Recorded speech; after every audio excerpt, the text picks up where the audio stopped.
08467800. Si Tess, digdigan at 0507316522 or Facebook PICPA Middle East Conference, as well as yung Adamson. Magkakaroon sila ng MBA which will start sa June 1.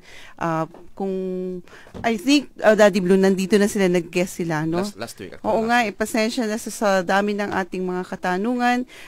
Maari lamang probably makipag-ugnayan sa ating FEME wall so that we could assist you dito sa kanilang MBA. Alright? So maraming salamat sa ating mga tagapakinig, lahat ng supporters, FEME supporters, lalo na yung tumulong dun sa ating mga cost, ano? Yung mga workers dyan sa Jebel Ali at yung mga nabigyan ng wheelchair. Maraming salamat. At syempre, Miss Agnes, maraming salamat, at Miss Lou, na naririto kayo.